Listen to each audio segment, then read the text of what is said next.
Allahu, Allahu, Allahu, Allah, Allahu, Allahu, Allahu, Allah.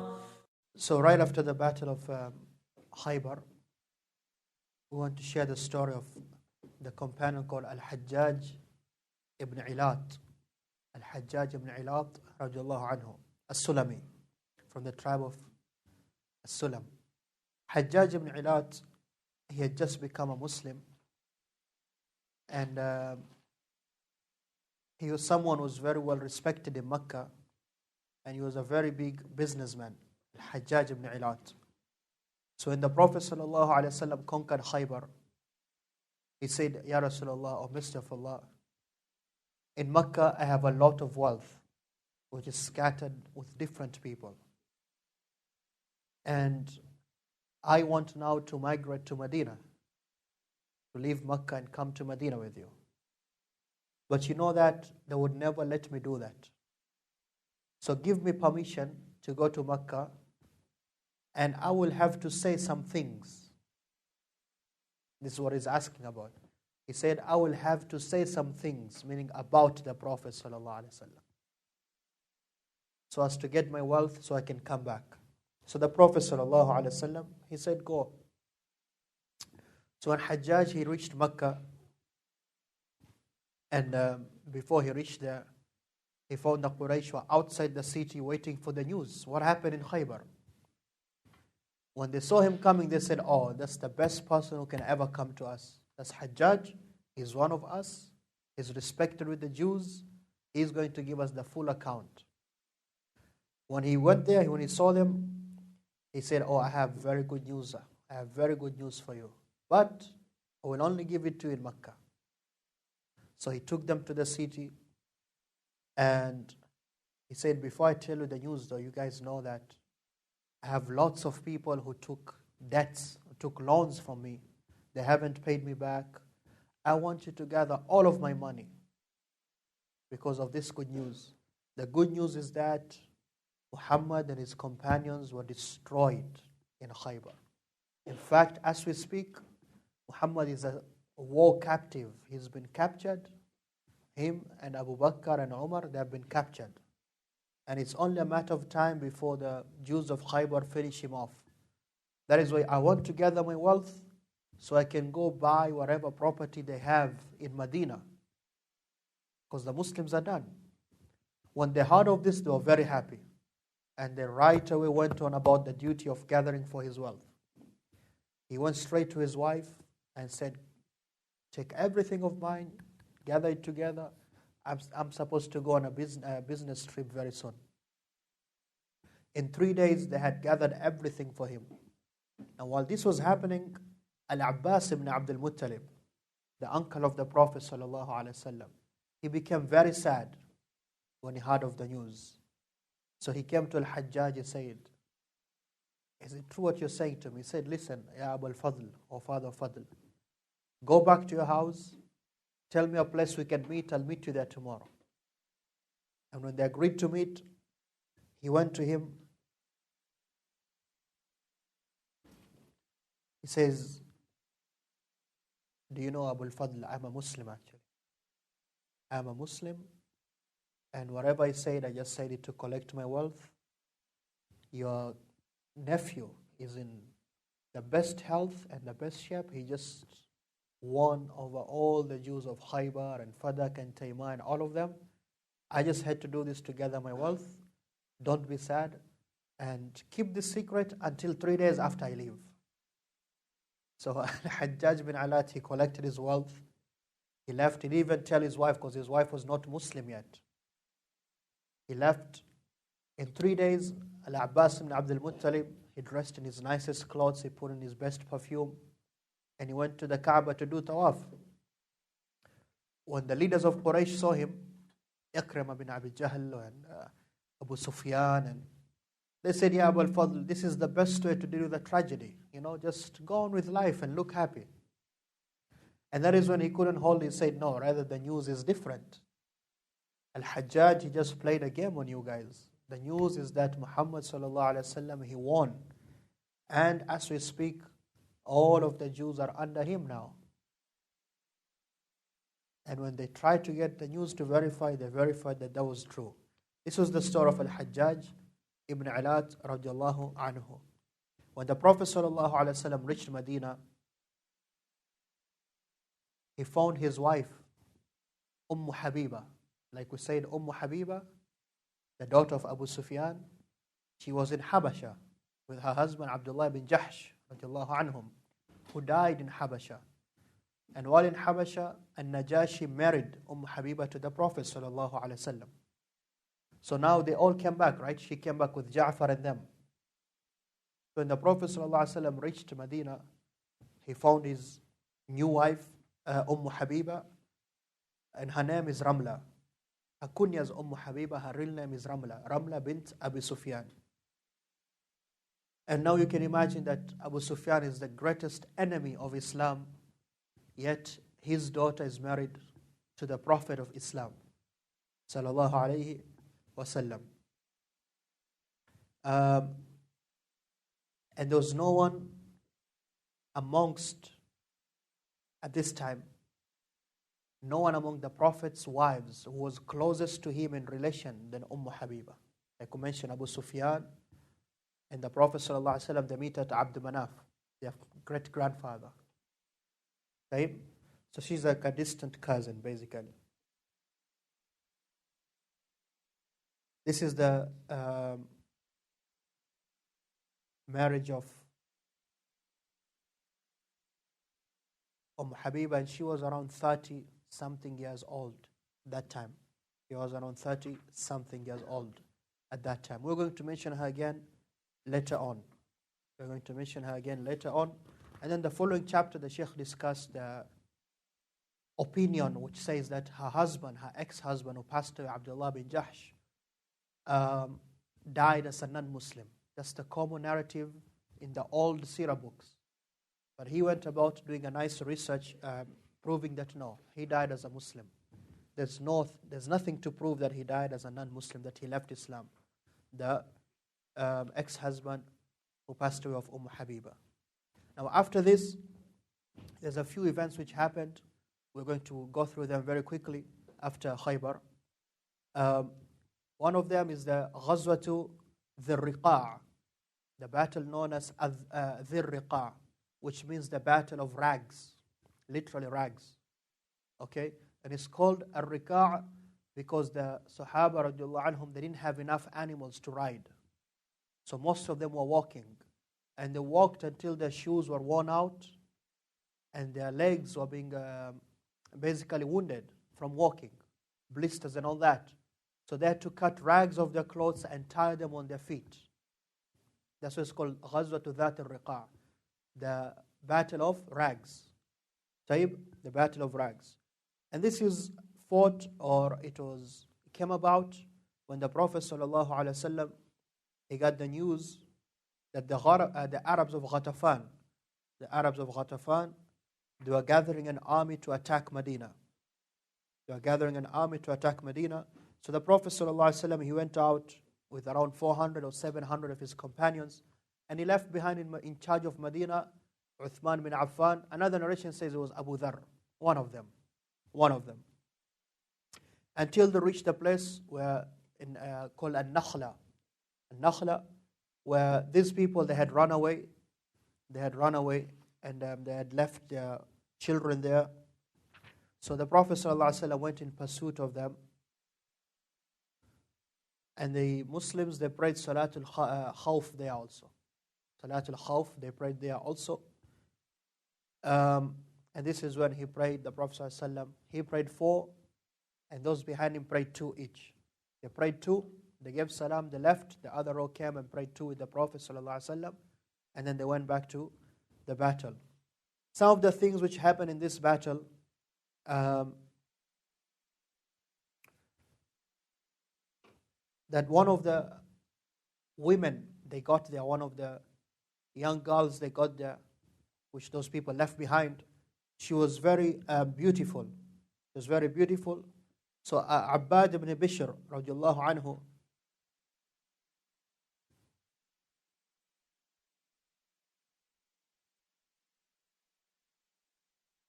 No, sorry, these are two stories I'm mixing up. Before that, there's the story of Abbad ibn Bishr. Abbad ibn Bishr, radiallahu anhu, when the Prophet ﷺ was camping, he put him in charge of the night watch. Abbad and Ammar bin Yasir. He put him in charge of the night watch. Okay? And Ammar says to his friend Abbad, okay, who should start watching first? And Ammar says, you know what, I'll sleep first, you keep watch, and then I'll wake up. And while Abbad was praying at night, the Hajjud, like I said, they had taken that very beautiful woman as a captive, the Muslims. Her husband, when he came back, he started looking for his wife, and he was told that the Muslims took her. So he said, I will not stop until I take her back or I kill Muhammad. So he came while Abbad is keeping watch, and Abbad is in prayer, and he started shooting arrows. You have heard of this hadith, I'm sure. And he shot him in his ankle or his leg, but Abbad kept praying until he shot him with 3 arrows. When Ammar was startled and he woke up, saw him bleeding, and then they saw someone running away. When Abbad gave salam, Ammar said, why didn't you wake me up? Why didn't you cut off your salah? This person was shooting arrows at you. And he said, I was reading a surah which I did not want to cut it off. And that surah was Surah Al-Kahf, by the way. Surah Al-Kahf. That's how much they enjoyed their salah. Something else which also happened during this time is one of the times when they took camp, they took a rest. They always used to leave the biggest tree with the biggest shade to the Prophet ﷺ. So once the Prophet ﷺ was laying down, he took his sword, put it on the tree. And there's a man from the enemies called Ghawrath ibn al-Harith. When the Prophet ﷺ woke up, this man had taken his sword and pointed it to him and said, okay, oh Muhammad, who can stop you now? Or who can stop me now from finishing you off? And the Prophet ﷺ, he said, Allah. When he said that, the man, he shook and he put down the sword. And the Prophet ﷺ took the sword and said, okay, who can stop me from you now? And the man, he sat down. That's when the Sahaba, they got startled. They came to the Prophet ﷺ. They started shouting at this man. And the Prophet ﷺ, he said, leave him. He said, do you give me permission to leave and I'll never fight against you? And the Prophet ﷺ, he said, okay, go. And he left him to go. His name was Ghawrath ibn al-Harith. Ghawrath ibn al-Harith. Also, one of the stories which happened here was the story of the camel of Jabbar.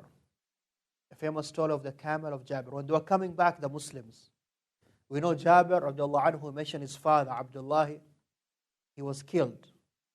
Right? Abdullah bin Haram. He was killed in Uhud, if you remember. He was an old man.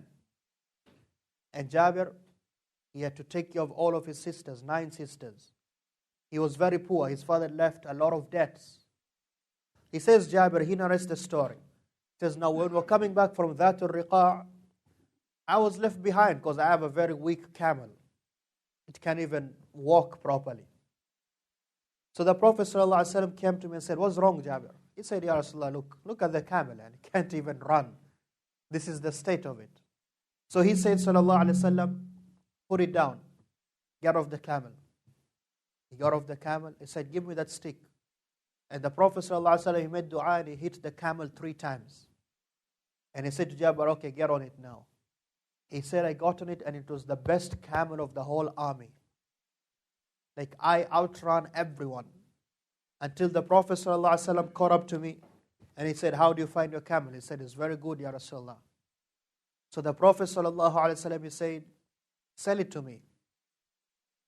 Sell the camel to me. I said, no, Ya Rasulullah, I'll give it to you as a gift. He said, no, sell it to me. How much do you want? He said, dirham. He said, no, that's not a good price. The Prophet ﷺ, he said, no. He said, how much do you want? He said, 2 dirham. He says, no. It deserves more than that. Until they reached to uqiyya. Uqiyya is like a whole pot of gold. He said, that is the price. But Jabir said, okay, but my condition, Ya Rasulullah, because it's the finest camel now, I have to keep riding it until Medina. When you reach Medina, I'll give you a camel, you give me my money. Taib. Now while we're doing this, the Prophet ﷺ noticed that I keep rushing. So he says to me, Jabir, what is wrong with you? Like, you keep rushing. And he said, Ya Rasulullah, I just got married. Right before the battle, he said, oh, you got married. Bikran am thayyiban. They got married to someone who was not married before, or someone who was married before. And he said, no, someone who was married before. And the Prophet ﷺ, he said, Ala bikran, tula'ibuha tula'ibuk. Why not marry someone who's never married before, so you can play with her, she can play with you? He said, Ya Rasulullah, you know what my father went through. He died during the battle of Uhud. And he left 9 sisters for me. I have 9 young sisters to look after. If I bring another young girl, it's going to be 10 young girls in the house. Now I have to look after 10 young girls. I brought someone who's a bit older and she's matured and experienced, so she can help me to look after them. And that is when the Prophet ﷺ, he said, Asabta insha'Allah. You made the correct decision insha'Allah. And he made dua for him. Fabarakallahu alaykum, may Allah bless you. When they reached Medina, the Prophet ﷺ, he went to his house, Jabbar went. When he came out, the Prophet ﷺ from his home, he saw the camel there. He said, what is this camel? They said, this Jabbar brought your camel. So the Prophet ﷺ, he said to Bilal, he said, go to the khazina, where they keep the money, to the treasury. Take this much gold and give it to Jabbar, and take his camel and give it to him also. Tell him it's a gift. Tell him the camel is a gift from me. Now Jabbar says now, that bag of gold which I was given, it was a miracle from the Prophet ﷺ. Every time we'd run out of coins of gold, if I came back the next day, there'll always be another bunch of coins. And it remained like that until after the Prophet ﷺ died, Abu Bakr, Umar, during the battle with Az-Zubayr and Yazid ibn Muawiyah, when they attacked Medina. That is when it was stolen. And that was the worst day in Islamic history, by the way, in Medina. When those people invaded Medina, and they even stopped people from praying in the masjid, and they had animals inside the masjid of the Prophet ﷺ. And many of the Sahaba and the Tabi'un were killed. Which is part of the history. Like we said, we have to know this part of the history. So this is the story of Jabbar and his camel. What do we learn from that? Number 1, it's allowed to bargain in Islam. Some people are very strange. When they are selling, they'll tell you, Akhi, Muslims don't bargain. Help another Muslim out. Or when they want to buy something, they'll bargain with you for 3 months. Just to make sure you give up and say, okay, just take it, yeah. Bargaining is allowed in Islam. Number 2, we see that conditioning a trade is allowed, or conditioning a transaction is allowed. I sell it to you on the condition that you don't take it today, you'll take it at the end of next month. That's allowed. Jabbar said what? I sell it to you on the condition of, I'll give you the camel in Medina. Also, it shows you that it's allowed to have deferred payment. It doesn't have to be everything is cash on the spot. We can have credit payment in Islamic trade. It shows you the miracle of the Prophet ﷺ, and it shows you the wisdom of Jabbar. It shows you the wisdom of Jabbar radiallahu anhu, how he, and his maturity. By the way, he was a very young man. He's in his 20s, by the way, at this time. Literally in his 20s. And he took care of his 9 sisters. Took care of his 9 sisters. Tayyib. Also from the things which happened when they were coming back from this battle is that the hadith of Rahman ibn Abdullah ibn Mas'ud, from Abdullah ibn Mas'ud. He says, we found a bird. This bird, they call it in Arabic, hummara. I don't know the word in English, the name of the bird in English, but they say it's a bird close to a sparrow. And the Sahaba were amazed by the bird, but the bird had gone, so they found, what do you call those little birds? Chickens? They're not called chickens, man, come on. Chicks, right? Right? Baby birds, let's call them baby birds. So they found those baby birds and they took them. In Arabic we call them afrah. Could be chicks, actually chicks. It is chicks. When they took that, though, you know what's going to happen. When the mother came, the angry bird came now. And she started roaming around looking for her chicks. And obviously the only humans were there were the Prophet ﷺ and the Sahaba in the camp. So when the Prophet ﷺ noticed the bird going around, he said, "What's wrong with this bird? Man faja'a hadhi biwaladiha." Someone has scared this bird because of her children. They said, "Ya Rasulullah, yeah, some of us, we took those chicks." He said, "No, return them to her. Return them to her. Ruddu waladaha ilayha." That is the Rahmah, the mercy of the Prophet ﷺ and Islam in general, even to animals. Even to animals. And also, something else which happened was the Prophet ﷺ once he found an ant hill. You know, an ant hill where the ants they live. That some of the Sahaba had burnt it with fire. And the Prophet ﷺ he said, "This is not allowed. No one punishes with fire except the Lord of the fire." It's not allowed to punish with fire. From where I'm from, I don't know about Canada, because Canada you have all these bogus laws. Some of them are bogus, some of them are okay. If you misbehave too much, they burn you with fire. Yeah? What? Don't act like that. You're African, brother, like me. That's just the beginning of the punishment, by the way. Especially if you curse and you swear a lot, they tell you don't hear, you tell them don't hear. They say, "We'll burn your mouth." Yes, a little candle on your mouth and you'll never swear again. But that's not allowed. Islamically, it's haram. No one punishes with fire. It's not allowed Islamically. Okay? That's torture. But some of that torture made men, proper men, out of young boys. You have to agree with it sometimes. But I'm not condoning it. And don't do that in Canada. You'll be gone somewhere. After this, there was a small battle of Turba, a place called Turba, where Umar ibn Khattab was sent, radiallahu anhu, and then he came back successful. And then there was the battle of Abu Bakr, who was sent to the tribe of Fazara, Banu Fazara, where this is in Sha'ban of the 7th year, Abu Bakr, he went out against Banu Fazara in Najd, the area called Najd today. He fought against them, they ran away. And they got from part of that, this is the story of the woman I was talking about, that beautiful woman they took as a captive. Okay? They took as a captive. But when they did this, they separated between her and her daughter. And the woman was taken and she fell under the portion of Salama ibn al-Aqwa. Salama ibn al-Aqwa, like we said, we're going to mention him a lot. And she was an extremely beautiful woman. Everyone in Medina was amazed. So the Prophet ﷺ said, first of all, you can't separate between a woman and her daughter, between a mother and her daughter. He said, "Give me the woman, Salama." But Salama was very reluctant because of her beauty. And the Prophet ﷺ persisted until he agreed. The Prophet ﷺ took the woman and sent her to Makkah in exchange of Muslims who were held prisoners in Makkah. Yes, he sent her to Makkah. It's called a prisoner exchange in today's words.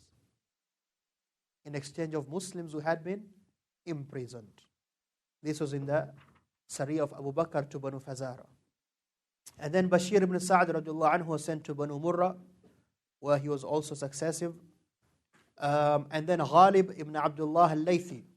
This is all in Sha'ban of the 7th year. He was sent to the place called Mifa'a. Al-Mifa'a. Okay? He went out Ghalib, and this is where the famous story of Usama happened. When they were winning, and one of the person was running away. And he took shelter behind a tree. And Ghalib was chasing him together with Usama. And this man's name was Mirdas. And he said, I'm a Muslim. I'm a Muslim. He fell down, but Usama, he said, no, you're only saying you're Muslim because now we are defeating you. Now you see the sword. And Usama, he said, La ilaha illallah, and Usama, he struck him and killed him. So when they returned, that story reached the Prophet sallallahu alaihi wasallam. And the Prophet sallallahu alaihi wasallam, he became extremely angry. And all of us know who is Usama, by the way. Usama is the one who the Prophet sallallahu alaihi wasallam loves more than his own family, the son of Zayd. He became very angry on Usama, such that he said, Ya Usama, what are you going to do with La ilaha illallah on the day of judgment? He said, Ya Rasulullah, he only said that because ittika'an lis-sayf. He saw the sword now. He said, no, did you open his heart and know that he's not a Muslim? كيف تفعل بلا إله إلا الله? What are you going to do with La ilaha illallah on the day of judgment? And he continues saying that angry. Usama says, I wished that I'd become Muslim that day. Maybe I'll be excused. I'm a new Muslim. But there was no excuse for me. And that is why Usama would never go to any battle which was doubtful. That is why he did not participate when the fitna happened with the Sahaba later on. He remembered this. He said, no, the Prophet ﷺ told me, كيف تفعل بلا إله إلا الله? Did you open his heart? Which shows us, guys, if someone says they're Muslim, it's not our duty to open their heart and say, no, you're not Muslim. Unless we see clear signs. Says, yeah, I'm Muslim, but I don't believe in the Quran. Then you're not Muslim. Right? You're not Muslim. But someone says, La ilaha illallah. Don't come about saying, no, I don't believe you. Why? Who are you? We are commanded to judge people by the apparent. We are never commanded to open people's hearts, and you cannot do that. So this is in the Battle of Mifa'a with Usama bin Zayd radiyallahu anhu. And then Bashir ibn Sa'ad was also sent again in Shawwal now, after Ramadan. In Shawwal, he was sent to Yaman and Jabbar, which are two tribes of Ghatafan again. The tribe of Ghatafan and Uyayna ibn Hisn, who we mentioned before, had gathered them to go fight the Muslims. But when the Muslims got there and Bashir ibn Sa'ad, they ran away. And this is when Uyayna ibn Hisn, while riding away, he met Al-Harith ibn Auf al-Burri. And they used to be allies before. And Al-Harith, he said, Ya Uyayna, the leader of Ghatafan, the great warrior, how long are you going to do this? You keep doing this, running away, keep doing this, running away. Don't you see it's time for you to accept the fact that Islam is the true religion? That Muhammad is actually a true leader? He says, Uyayna, and that is the time some Islam came into my heart. Now you have to understand, Uyayna ibn Hisn is a great personality. If he was to become Muslim now, it's a huge blow against all the other non-Muslims. And all these little battles, like you see, most of them are from his tribe, Ghatafan, Ghatafan, Ghatafan. Type. This was the time also of the famous story of Thumama ibn Uthal. You have heard of Thumama ibn Uthal. We told this story a few years ago, maybe 5-6 years ago. Thumama ibn Uthal was the chief of Banu Hanifa. It's one of the tribes in Arabia. And he used to be a staunch enemy against Islam. He had fought so many times against Muslims. While he was traveling, Abu Hurairah radiallahu anhu, he says, we came upon him, it was a group of Muslims, so we overpowered him and took him as a captive. Again, this is a great personality. He's a chief of his whole tribe. And we brought him to the Prophet sallallahu alaihi wasallam. When I said, this is Thumama ibn Uthal, he was going to Makkah to do Umrah. The Umrah they used to do in Jahiliyyah, the non-Muslims. So the Prophet sallallahu alaihi wasallam, he says, tie him to the pillar in the Masjid. In his Masjid, the Masjid of the Prophet sallallahu alaihi wasallam. So they tied him. Whenever he wants food, they give him food. If he wants to go to the washroom, they let him go to the washroom. Then they tie him back. And he's watching. The Muslims are praying. How everything is the Masjid. That is the headquarters of everything. The Prophet ﷺ came to him and said, Ma indak ya Thumama, what can you say now? Qala indi khair. Says, I have all good. Remember, he's a chief and he's He has that arrogance. He says, "In taqtul taqtul dha damin." If you are to kill me, you kill someone who has blood, which means two things. I killed Muslims already, so I deserve to die. Or it means if you kill me, I'm someone, my people are going to come look after me because I'm the chief. In taqtul taqtul dha damin. If you kill me, you kill someone who has blood. Wa in tun'im tun'im ala shakir. And if you let me go, you let go someone who will thank you. Even in his kufr, he said, I'll be thankful if you let me go. And the Prophet ﷺ wouldn't say anything, he will just leave him. Thumama's in the masjid, he's tired, he sees the Muslims, everything. He's being fed, everything he sees. Second day, the Prophet ﷺ came, says, Ma indaka Thumama, what do you have to say now? Same thing. You kill someone who deserves to die. If you let me go, I'll be thankful. The Prophet ﷺ left him. He goes, third day, he says, Ma indaka Thumama, what do you have to say? Same response. The Prophet ﷺ says to his companions, let him go. Thumama, he says, I did not go very far in Medina. I found some dead palm trees and there was a well. I took a bath and I came back and said, Ashhadu an la ilaha illallah wa anna Muhammad Rasulullah. I bear witness that there is no true God except Allah and that you are the messenger of Allah. He says, Wallahi ya Muhammad, ما كان على الأرض وجه أبغض إلي من وجهك. There was no one in this face, the face of this earth, who I hated most than you.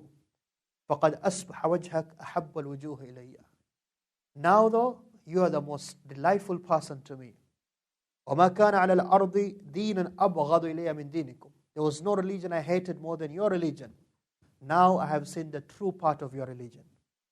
And I was going Umrah when your troops stopped me. What should I do now? The Prophet ﷺ said, go for your Umrah. Remember, he's the chief of his tribe. He goes into Makkah and immediately they see him, they say, oh, this is not the same Thumama. He did his Umrah and they say to him, Thumama, something happened. Asabauta, that is the word they used to use. Asabauta, which the Arabs used in a derogatory way to say you changed your religion. They used to call the Muslims Sabia. Okay? He said, La, ma sabawta, walakinni amantu ma'a Muhammadin sallallahu alayhi wasallam. I did not become a Sabi, but I became a Muslim. Wa wallahi, from today, not even one grain of food will come to you from Banu Hanifa, from my tribe. And they used to be one of the main suppliers of food to the Quraysh of Makkah. Again, Makkah is rocks, nothing grows there. Until the point they were suffering because of food shortage, they had to write to the Prophet ﷺ, saying, you encourage people to be good to their relatives. We are dying. We are your relatives. And the Prophet ﷺ said, I don't do anything. They said, Thumama, your new Muslim, he stopped all the food. And that is when the Prophet ﷺ, he said, let them have the food. Let them have the food. And that is when Allah revealed the verse, because they were in real poverty, like there was no food. Allah subhanahu wa ta'ala revealed the verse in Surah Al-Mu'minun, verse 76. وَلَقَدْ أَخَذْنَاهُمْ بِالْعَذَابِ فَمَا اسْتَكَانُوا لِرَبِّهِمْ وَمَا يَتَضَرَّعُونَ. And surely we tested this Quraysh with a punishment of lack of food, but they never came back to their Lord and they never submitted. This is the story of Thumama. What do we learn from it? Number one, it is okay for a non-Muslim to come to the Masjid. It is okay. As long as they're respectable, as long as they're there to learn about Islam, there's nothing wrong with that. Thumama was tied to the pillar. But it's not allowed for the non-Muslim to come and join the Saf and say, I'm going to pray with you. No, there's no prayer for you. You can come and watch and learn. It's allowed. There's nothing wrong with that. Some people think, no, non-Muslims can't come to the masjid. No, that's not true. That's not true. Number two, what we learn from this is that even the captives, the Prophet ﷺ used to be gentle and good with them. He used to be gentle and good with them. This is part of the diplomacy we talked about, especially if someone is a chief. Next, we see the sunnah of taking a bath when someone becomes a Muslim. When someone becomes a Muslim. Next one, we see the importance of the quality and the characteristic of being thankful, grateful. Even those who are non-Muslims, they had this. What about a Muslim? When Allah subhanahu wa ta'ala says what? وَإِذْ تَأَذَّنَ رَبُّكُمْ in the Quran. Allah says, and your Lord has announced, لَإِن شَكَرْتُمْ لَأَزِيدَنَّكُمْ. If you become thankful, I will increase you. That's our problem. And I have to say this. I usually don't say this in public, but some things cannot be held forever. We live in a society which actually, sadly, it flames this. You have a house, you have heating, you have a car, you have food, you have money in the bank, but we are not happy. We are not. Because we're not thankful. We're not grateful of what we have. You go to what they call third world countries, where most of us are from, or our forefathers.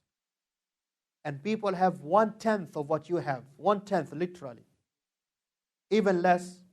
And you sit with them and they're happier than you. They are. Why? Because they're thankful. They're grateful of what they have. And they value what they have. We have to learn to become those people. It's very important. That's half of the key to become happy, by the way.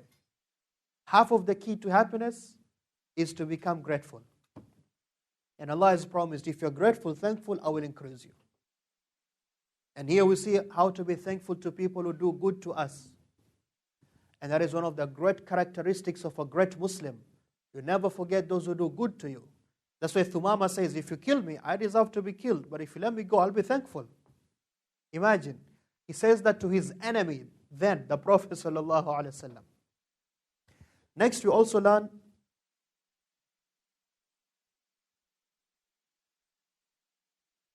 by the way, Thumama is from Banu Hanifa, who are from the people of Yamama. We mentioned the people of Yamama yesterday. The letter to their leader who's called who? Hawdha bin Ali. The Prophet ﷺ sent the letter to him and he said what? If you promise me some prophethood, I will become Muslim also. And we said he was destroyed, he died. And from Yamama came who? The false prophet Musaylimah bin Kadhab. Musaylimah al-Kadhab. But Thumama was one of the people who never went back on his Islam. Because most of them had become Muslim and then they left Islam, the people of Yamama. Musaylimah was one of those people who never left Islam. Thumama was one of those people who never left Islam when Musaylimah al-Kadhab came out to claim prophethood. These are some of the things which happened in the 7th year. Naam, Shaykh.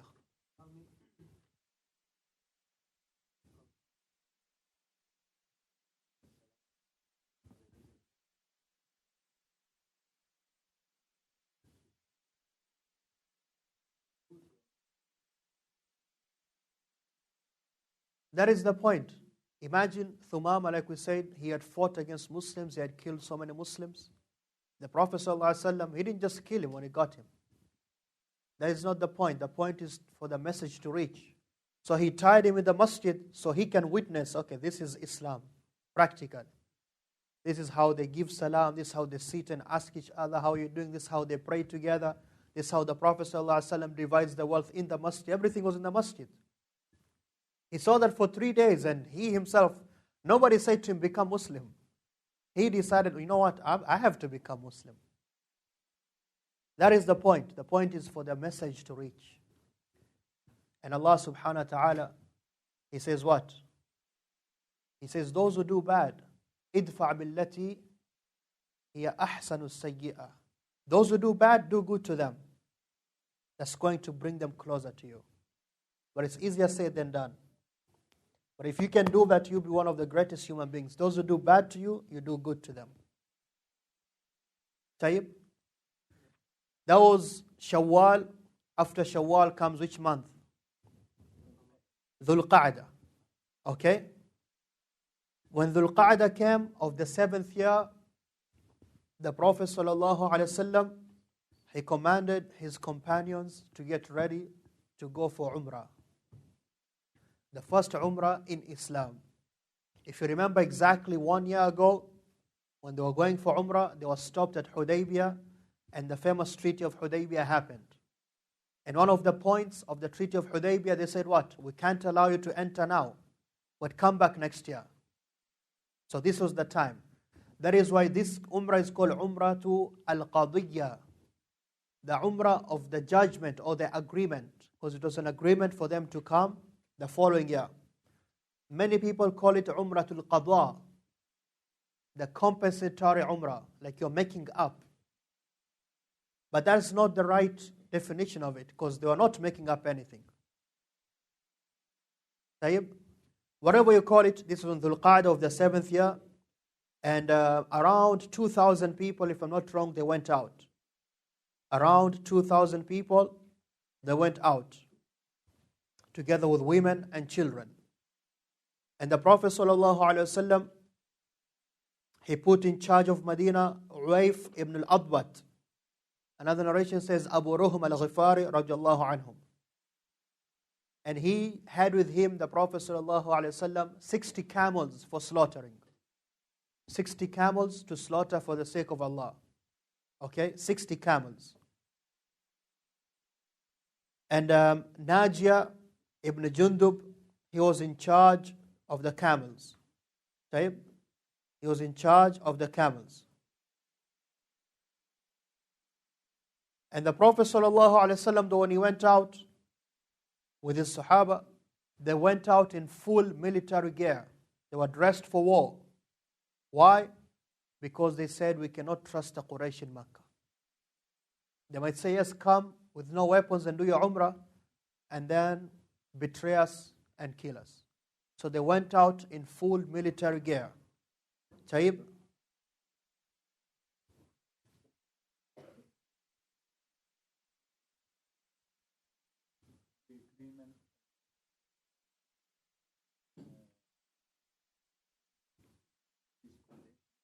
We are getting there. We are getting there. So when the Prophet ﷺ, he set out, he sent Muhammad bin Maslama at the head of the group to go and scout for any enemies or anything. Okay? Obviously, he stopped at Dhul Hulayfa. You know, Dhul Hulayfa is the miqat of the people of Medina. Until today also. If you leave Medina, you're going to Makkah for Umrah or Hajj, you stop at Dhul Hulayfa, you get dressed, you take a bath, you pray there, and you go. He stopped there, sallallahu alayhi wasallam, and the cavalry with the horses with Muhammad Maslama, they left before them, and they started doing their talbiyah. Labbaik Allahumma labbaik. We have listened to your call, O Allah, we have listened to your call. When Muhammad Maslama, he reached the place called Dhahran, Marr Dhahran, the passage of Dhahran, one of the Quraysh saw him, and he asked him, what are you doing here? And he says, the Prophet ﷺ, he is coming. He'll be here very soon. And they saw the weapons though, like Muhammad bin Maslama and his friends, all of them were dressed in war, military gear, like I said. And so they ran back to Makkah very quickly to warn them. The people of Makkah, they were scared. The people of Makkah were scared.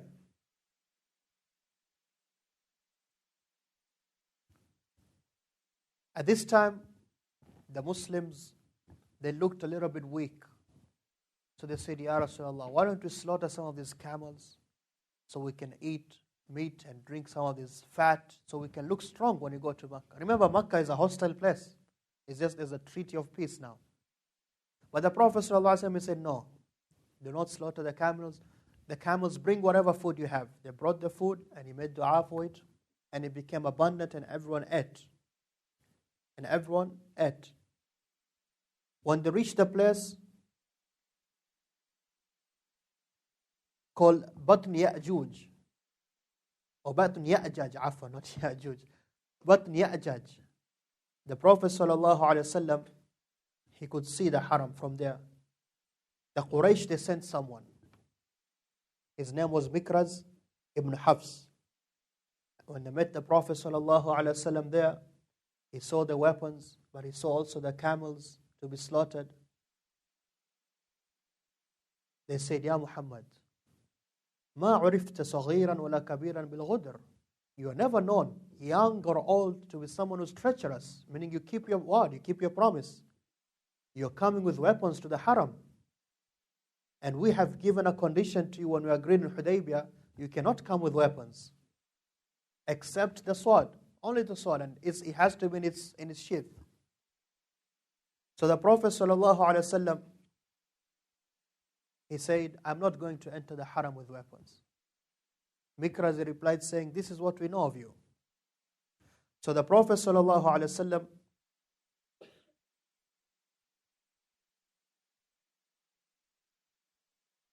he left that place, and there's a small hill called Al-Hajaf, where he put some of the Sahaba there, and he left all the weapons there. It's not very far from Makkah. And he said to them, if you hear about anything, then you have to rush to come and help us. At the same time, the news reached Makkah that Muhammad and his followers are coming, and they look all weak and sick. They don't look good, but they're coming for their Umrah. So the Prophet ﷺ, he entered Makkah from the Thaniya, and all of them were by his side, the companions. And all of them have taken out their swords, they were ready, because they were fearful of the people of Makkah. The people of Makkah, when they saw this, they all left. They all left, okay, and they went to one of the mountains to watch. Some of them stayed, especially the big ones, they stayed at Darun Nadwa, their parliament, which they had. The Prophet ﷺ, he entered from the door of Banu Shayba, as it's known. He entered Makkah. Imagine now, this is a very historic moment. It's the first time the Prophet ﷺ enters Makkah as a prophet after being kicked out. It's the first time the Muslims are going back to Makkah. It's a very historic moment.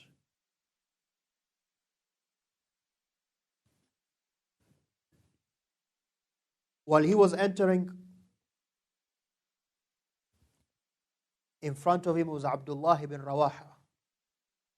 Abdullah ibn Rawaha, we're going to mention him very soon again. We mentioned him before. He used to be a poet from the poets of the Prophet ﷺ.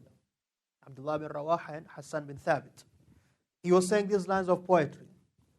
خلوا بني الكفار عن سبيله خلوا فكل الخير في رسوله. He said, "O you children of the kuffar, leave his way, make way for him. Leave his way because every good is in this prophet. نحن ضربناكم على تأويله كما ضربناكم على تنزيله." We fought with you regarding the message of Islam, just like we fought with you because of its revelation. ضربا يزيل الهام عن مقيله. A striking which we fought you with, which takes away the head from its body. ويذهل الخليل عن خليله. And bereaves the beloved one from his beloved. يا رب إني مؤمن بقيله. O Allah, I am the one who believes in his saying, meaning the Prophet ﷺ. When Umar had this, he said, Ya ibn Rawaha, in the masjid, in the haram of Allah, poetry like this. And that is when the Prophet ﷺ says, خَلِّ عَنْهُ يا Umar, leave him. فَلَهِيَ أَسْرَعُ فِيهِمْ مِنْ نَضْحِ النَّبْلِ. This poetry is saying, it burns them more than actual arrows which will be shot at them. Because the Quraysh were now defeated, that's it. The fact that they had agreed the sulh treaty, and now that the Prophet ﷺ actually came back to Makkah, this was done. Now, the Prophet ﷺ, he touched the rukn, the rukn with his stick. And he commanded his companions to do what is called ittiba'. Remember, the Quraysh are watching. Some of them went up on top of the hill, some of them are in the haram. Al-ittiba' is when the men, they take the ihram and put it under their right shoulder. And he told them the first 3 rounds, first 3 circuits around the Kaaba in the tawaf, they should do what? Ar-Ramal, to run. All of this is to show the kuffar of Quraysh that you are not weak, you are strong. When they did that, they started to speak about between themselves, saying, you said these guys are weak. These guys are not weak. These people are not, they are not weak. So that is what the Muslims, they did. And the Prophet ﷺ, when he finished, he went behind the Maqam Mahmud, Maqam Ibrahim Afwan. He prayed 2 rak'ahs. Okay, and then he went to the Mas'a, Safa and Marwa, while on his camel. He did the Mas'a, he did the Sa'i on his camel. He did the Sa'i on his camel while his companions were 2 rows to his side. Like a real entourage. Okay? Like a real entourage. And then that's where he made dua, Allahumma munazzil al-kitab, wa munzil al-kitab, sari al-hisab, hazim al-ahzab, Allahumma hazumhum wa zalzilhum.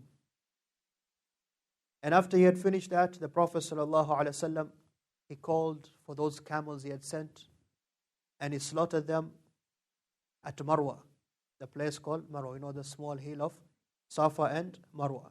And then the Sahaba Ma'mar ibn Abdullah al-Adawi, he shaved the head of the Prophet ﷺ. And that is when he commanded some of those people to go to Ya'jaj, okay, that small hill, so that those other Sahaba can come and do their Umrah. They can come and do their Umrah. This is the Umrah of the Prophet ﷺ. He did not enter the Kaaba itself. Why? Because the Kaaba had so many idols and pictures in it. He did not enter the Kaaba itself.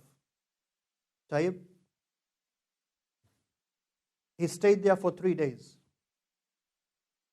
He stayed there for 3 days. On the 4th day, the Quraysh, they came to Ali ibn Abi Talib and said, go tell your friend, your companion, that we agreed only on 3 days. In the Sulh of Hudaybiyah, they said you can only come for 3 days. So the Prophet ﷺ, he said, if you allow me, we can slaughter more camel and give you food and we can all enjoy. I can stay in Makkah. But they refused. Now there's a few important things which happened during this time. There's a very few important things which happened. One of them is that when the Prophet ﷺ had done his Umrah, and he had with him the Sahaba called Al-Walid ibn al-Walid, radiallahu anhu, who's the brother of Khalid bin Walid. The Prophet ﷺ actually asked Al-Walid, where's your brother? He asked about Khalid. And Al-Walid, he said, I wrote to him, telling him, but when he heard that we were coming to Makkah, he left Makkah. He didn't want to see us. Tayyib. The Prophet ﷺ, he said, Ma mithluhu jahil al-Islam. Someone like him is so smart he cannot not understand Islam. ولو كان جعل نكايته وجده المسلمين على المشركين كان خيرا له. If he put his effort and his bravery against, like he did against the Muslims, on the mushrikeen, that will be good for him. وَلَقَدَّمْنَاهُ عَلَى غَيْرِهِ.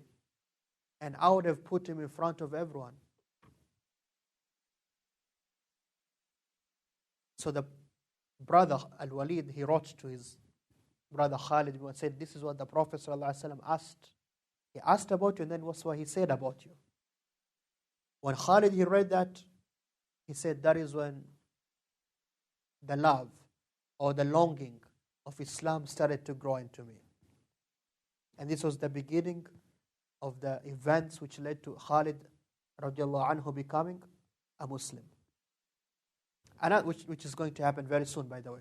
Another great thing which happened when they were about to leave now, the daughter of Hamza ibn Abdul Muttalib, the daughter of Hamza, she came running to the Prophet ﷺ. Her name is Umara. She came running to the Prophet ﷺ, Ya Am, Ya Am. Because of course her father had been killed in Uhud. And she used to take the Prophet ﷺ as an uncle. Like we said, Hamza was the uncle of the Prophet ﷺ, but also his brother, because they all breastfed from Thuwayba. Taib. So Ali took her. Ali took her because she's a little orphan. Ali took her because she's a little orphan. When he did this, Zayd ibn al-Harith radiallahu anhu, he says, no, that's the daughter of my brother. I'm taking her. Because Zayd is like a brother to the Prophet ﷺ and Hamza. And then Ja'far said, no, that is the daughter of my uncle. And Asma bint Umays is her khala, is her maternal aunt. Khalid's wife and the wife of Ja'far, Asma bint Umays, they're sisters. So I deserve to take this girl. So the Prophet ﷺ had to decide. He had to make a judgment between Ali and Ja'far and Zayd. So the Prophet ﷺ, he said, Halummu aqdi baynakum. Come, let me judge between you. He said to Ali, Ali says, Ana akhadhtu ya Rasulullah. I took her first. What do you call that in English? First keepers, what do we call that? Finders keepers, something like that. Doesn't work with people though, right? He says, I took her first, Ya Rasulullah, and she is my cousin sister, because Hamza is my uncle, and I have your daughter is my wife, her cousin also. So we're going to take care of her, Fatima, right? Ja'far said, to make his case, Ya Rasulullah, Ibnatu Ammi, she is the daughter of my Am, she's my cousin sister. And I have her maternal aunt is my wife, Asma bint Umays. Asma bint Umays is my wife. Zayd said, Ya Rasulullah, that is my brother Hamza, because in the beginning of Islam, in the Mu'akha, in Makkah, Zayd was the brother of Hamza as Muslims. And they grew up together. Because Zayd was always with the Prophet ﷺ. But the Prophet ﷺ, who do you think he decided for? Who would you decide for? No, who would you decide for? In this case.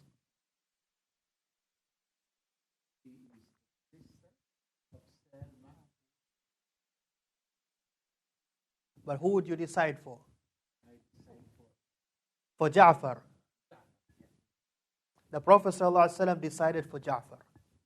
And he said, Al-khalatu bimanzilati al-umm. The khala, the maternal aunt, she is like the mother. That is, by the way, this is taken as a principle in Islamic law. The maternal aunt is like the mother. So in terms of custody and all that, remember, her paternal aunts existed. Hamza radiallahu anhu, he died, but his sister Sophia, the mother of Zubair, was there. But the Prophet ﷺ did not judge for the paternal aunt. He judged for what? Your maternal aunt. Because she lost her mother, so the closest person, she lost her father. The closest person to become her mother is who? Her aunt. Taib.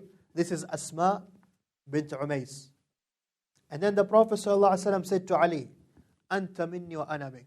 You are from me and I'm from you. Don't worry. And he said to Ja'far, Ashbahta khalqi wa khuluq. You look like me in everything, physically and my characters. And he said to Zayd, Anta akhuna mawlana.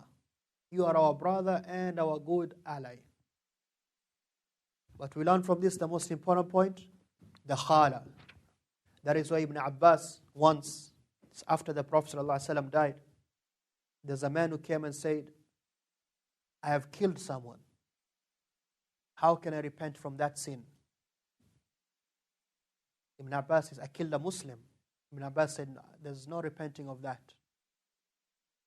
Because he used to view the opinion that, as in the Quran, وَمَنْ قَتَلَ مُؤْمِنًا مُتَعَمِّدًا فَجَزَاؤُهُ جَهَنَّمَ خَالِدًا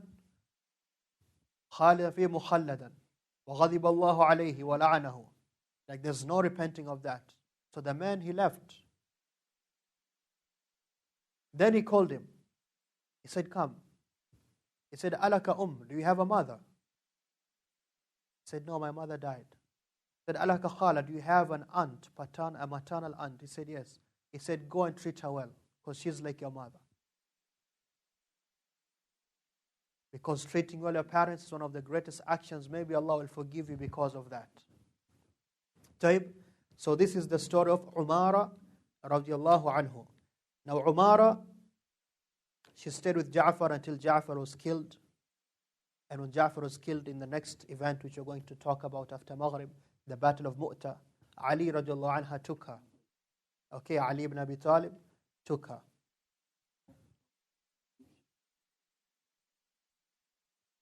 No, that's Asma bint Umays. Now we're talking about the young girl. The young girl, when Ja'far was killed, Ali ibn Abi Talib took her to take care of her. And then when she grew up, Ali ibn Abi Talib said to the Prophet ﷺ, why don't you marry her? And the Prophet ﷺ said, she's the daughter of my brother. I cannot marry her. Hamza is my brother. But I'm going to marry her, Salama ibn Abu Salama. You know, Salama, the wife of the Prophet ﷺ. She's called Salama, the mother of Salama. Her son is Salama. Okay? Salama, the son of Abu Salama, who died. Salama was the wali when the Prophet ﷺ got married to Salama. So the Prophet ﷺ married Salama to Umara.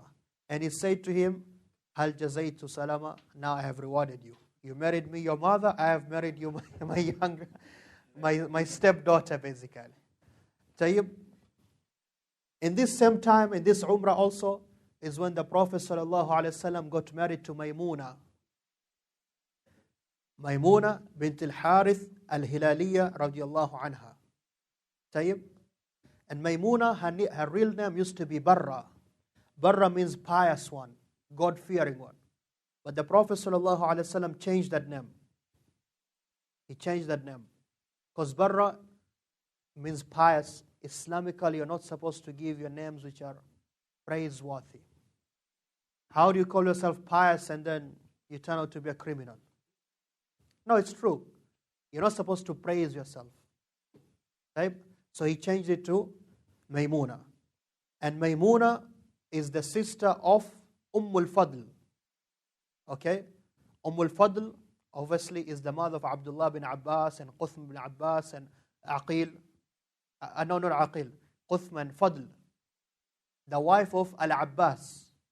The wife of Al-Abbas and Maymuna, their sisters.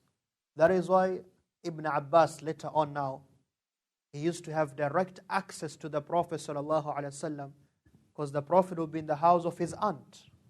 So he can just walk in and take all those hadith we get from Ibn Abbas. Taib.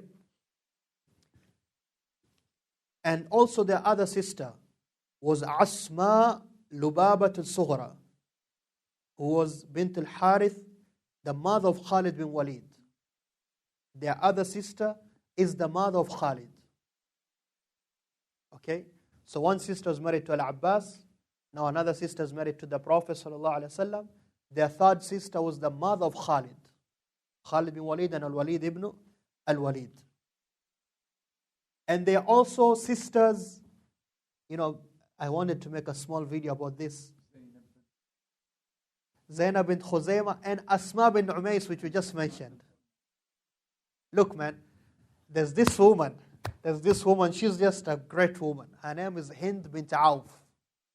All of them, their mother is called Hind bint Auf. We'll talk about her after the Salah.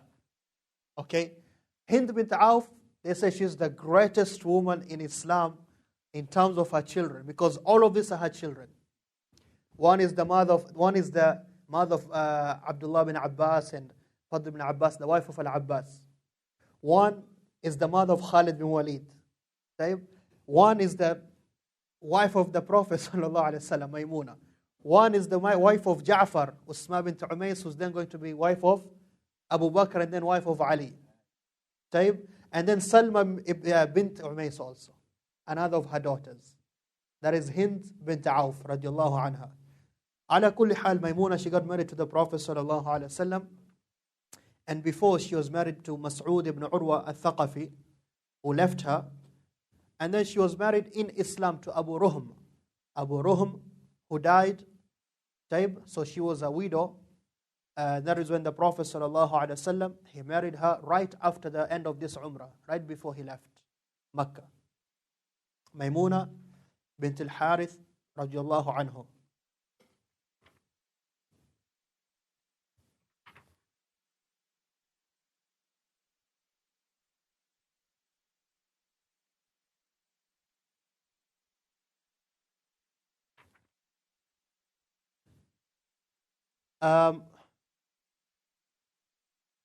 This was Dhul Qa'dah, like we said, of the 7th year. Dhul Hijjah passed, and then we enter now the 8th year. The 8th year of the Hijrah. In the 8th year, in the beginning, that is when Zainab, the daughter of the Prophet ﷺ, she died. Zainab bint Rasulullah sallallahu alayhi wasallam. And we know her story, obviously we mentioned it a few times. We mentioned her husband, Abu al-As ibn al-Rabi', who the Prophet ﷺ praised. And he said he was truthful with me before Islam and in Islam. And Zainab was the eldest daughter of the Prophet ﷺ. How many daughters did the Prophet ﷺ have? 4. Zainab, and then Kulthum, and then Ruqayya, and then Fatima. Zainab was married to Abu al-As ibn al-Rabi'. Now Zainab is passing away. And then Kulthum was married to Uthman, and she passed away during Battle of Badr. And then Ruqayya is married to Uthman. She's going to pass away soon also.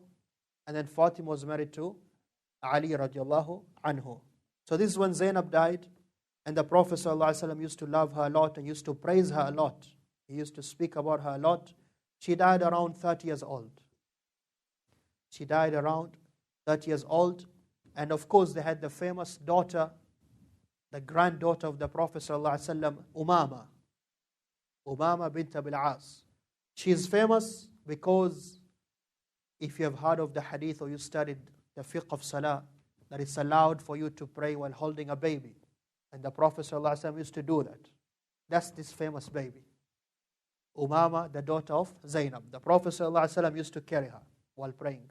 When he makes ruku, he'll put her down. When he gets up, he'll carry her. After sujood, he'll carry her again. Which shows you the rahmah of Islam, the mercy.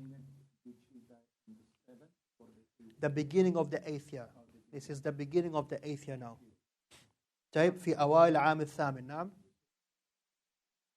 Showing rahmah to the children, even in prayers. You can't just leave your child to cry, and all it takes is just for you to carry the child. You can carry the child and continue praying. Nothing wrong with that. Nothing wrong with that. And Umama, by the way, after years, when she had become a woman, she had grown up, Ali ibn Abi Talib is going to marry her. This is way later on. Umama was married to Ali ibn Abi Talib later on down in history. Now, they also had a son called Ali. Zainab. Zainab, the daughter of the Prophet ﷺ, also had a son called Ali. He had Umama, the daughter, and Ali. But Ali, he died when he was young. He died when he was young. But we're going to discuss the conquest of Makkah, inshallah, soon. This young boy, the Prophet ﷺ, was riding with him. In the Fath Makkah, this young boy was riding with his grandfather, the Prophet ﷺ. It's a beautiful thing to be a grandfather. Ask the grandfathers and the grandmothers here, if they're here. They'll tell you that. I know that from my parents, because they love my children more than they love me. So, it's not very difficult math. 2 plus 2 is just 4. It's not. The grandparents love their grandchildren more than their own children. Maybe one day we'll get there, me and you, Fuad, inshallah, we'll experience it also. So when she died, Atiyya radiallahu anha, she came to the Prophet sallallahu alaihi wasallam and said, Zainab has died. So he says to them, wash her 3 times or 5 times and make the last one with kafur, clover. Okay? That's how you wash the dead body in Islam. And they washed her, and he says, after you've washed her, let me know. When they let him know, um, he went and prayed over her, radiyallahu anha. This was Zainab bint Rasulullah sallallahu alayhi wasallam. Now during this time, the same time, this is when alcohol was prohibited permanently. Permanently. We know that alcohol was prohibited in stages. When the Prophet ﷺ was given prophethood, all the Arabs used to drink. Breakfast, brunch, lunch, mid-brunch, mid-lunch, evening, dinner, and before they sleep also. It's halal. Everybody used to drink except those few people. The Prophet ﷺ, Uthman bin Affan, they never drank alcohol. Abu Bakr as-Siddiq. Tayyib. Now, alcohol had been prohibited in stages. First of all, Allah just mentioned it's not good. Second, Allah subhanahu wa ta'ala mentioned, if you come to pray, don't come when you're drunk, intoxicated. وَإِذَا قُمْتُمْ إِلَى الصَّلَاةِ what does the ayah say? لا تقربوا الصلاة وأنتم سكارى حتى تعلموا ما تقول. Do not come to the prayer when you're intoxicated until you're in a state where you know what you're saying. And then Umar radiallahu anhu used to make a lot of du'as. He used to say, Allahumma bayyin lana fil khamr. Oh Allah, make it clear for us about khamr. This is where we get the hadith of Sa'ad ibn Abi Waqqas. He says, once we were sitting after Isha in the house of Abu Ayyub or Abu Talha, and Anas ibn Malik, the young man, he was pouring the alcohol for us. Again, it's halal. Right? It's halal. When someone came and announced from outside, indeed khamr has been made haram by the Prophet sallallahu alaihi wasallam. He says, this hadith is in Bukhari and Muslim, we did not ask why or how. Abu Talha just said to Anas, Ya Anas, pour it all out and break all these vessels of khamr. And some of us we washed, some of us we made wudu, and we went to the Prophet sallallahu alaihi wasallam. And that is when he read to us the verse which says, Ya ayyuha alladhina amanu innama al-khamru wal-maysiru wal-ansab wal-azlamu rijsun min amali ash-shaytani fajtanibuhu la'allakum tuflihun. Surah Al-Ma'idah 90, verse number 90. O you who believe, indeed alcohol and gambling and the idols are all evil filth, the work of the devil. So stay away from them so that you can become successful. The end of the verse says, فَهَلْ أَنْتُمْ مُنْتَهُونَ. Are you going to stop? And they said, إِنْتَهَيْنَا يَا رَبُّ, we have stopped. And that is when the Prophet ﷺ, he commanded that everyone who owned alcohol to pour it out. One of the Sahaba came and said, Ya Rasulullah, I have so much alcohol. Because remember, it's just like owning juice which you're selling or milk. It belongs to orphans who are under me. That's their wealth. The Prophet ﷺ said, pour it out. When Allah makes something haram, He makes its price haram. Anything which is haram for you to consume is haram for you to sell. That's the principle. He makes things very easy for you to understand that. Tayyib? That is when though some of them said, Ya Rasulullah, what about our brothers who died and they used to drink alcohol? And Allah subhanahu wa ta'ala revealed the verse in Surah Al-Ma'idah, verse number 93 now, 93.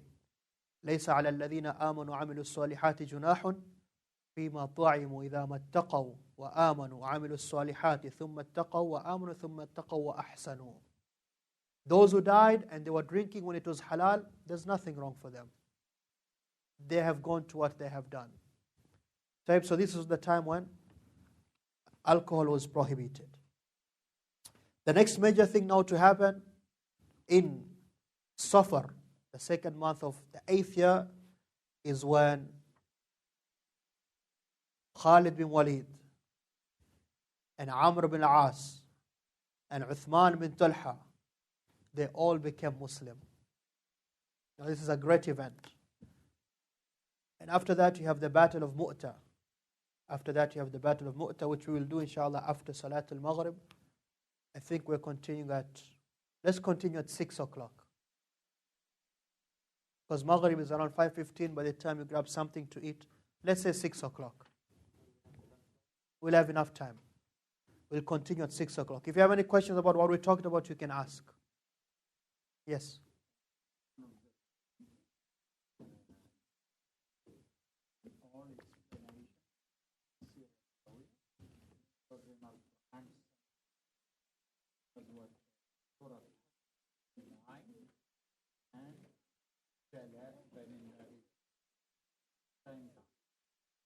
Now, when you say that verse number 90, Surah Al-Ma'idah is what? The last before last. I'm showing you here. Now,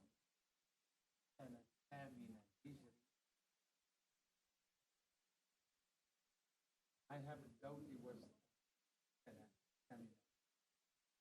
You're saying it's before that? No, are you saying before or after? Yeah, but you just said yourself, Al-Ma'idah is one of the last surahs to come. So it cannot be Sanat al-Rabi'ah. Al-Ayah, it could have come before.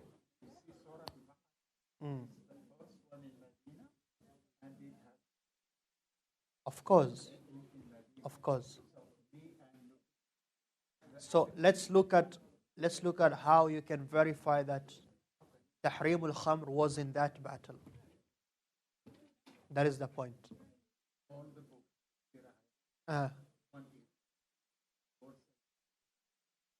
Look at that book he's opening and read it, please. Yes.